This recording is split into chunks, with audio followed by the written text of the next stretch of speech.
is there something to be said about the overvalue of attention in terms of the number of streams and the undervalue of individual connections between the artist and a fan?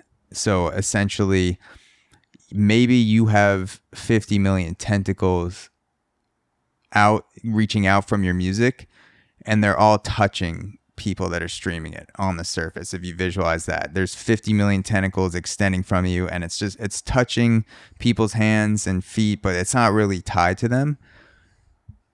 Or you have 500,000 tentacles extending from you as an artist, but they're like deep into the skin of your fans. They're like wrapped around your fans, and like where you go, your fans go. And if you move in one direction, like 5 million of those tentacles like will just slide off of one artist. But then when the other artist moves, like even though he only has 500,000 tentacles, like that fan is being pulled with it. Like they feel more of a connection. They feel more called to that artist.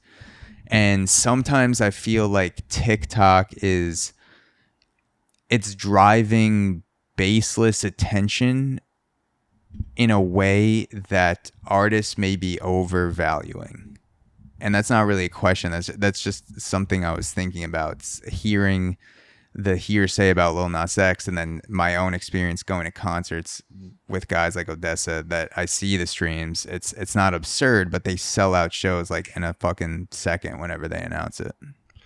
Yeah. I mean, the mindless listening behavior that you're kind of describing that Spotify allows for is called passive listening. And I think that if there's one thing that I don't like about Spotify and other streaming platforms, as much as I love playlists and how accessible all of this amazing music is that I am a much more passive listener now than I would be otherwise. I hear songs that I love and I forget the names of the artists. I forget the names of the songs. I don't know what the album artwork looks like necessarily.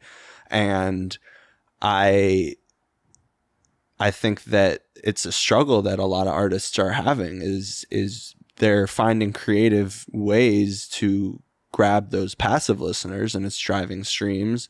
But I think a lot of artists at the end of the day, they're trying, and I'd hope that a lot of artists, they're trying to build real genuine connection with their fans, like some of the more traditional artists have done through really grinding it out in the live music scene, or really getting out there at the merch booth and selling merch after your show. So you got to do both of them. And you got to do, it's great that you can grab those passive listeners, but then you got to figure out a way to convert them.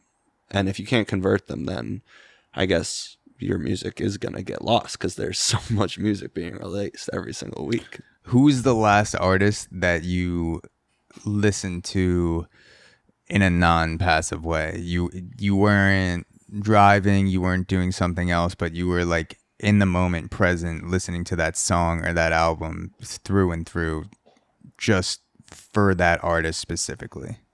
That's a cool question. Honestly, it's Oliver Tree. As funny as that is, Oliver Tree. Yeah, Oliver Tree, and that's funny because he's actually like popping off on TikTok right now in his career. He's been like doing well for years now, but his career is like really popping off now that he's got a couple songs going off on TikTok. But he just put out an album this past Friday, and I listened to it straight through. And I think I make a conscious effort. I'm not your average listener, right? Like I work in the music industry. I'm really passionate about a lot of these artists. So I made it like every week, if there's an album that's out about an artist who I care about or who I'm interested in, like I listen to like two albums or EPs maybe like a week, like 2 full projects a week, because I think that's a really important way to digest music. So Oliver Tree, that's an example of an artist you found on TikTok that you have a genuine connection with now. Like you presently listen to his music. No, I was more just saying it's funny that I'm using him as an example, because he probably has a ton of passive listeners. I found him because I mean, I have been listening to him for a while. He's also under the label I work for.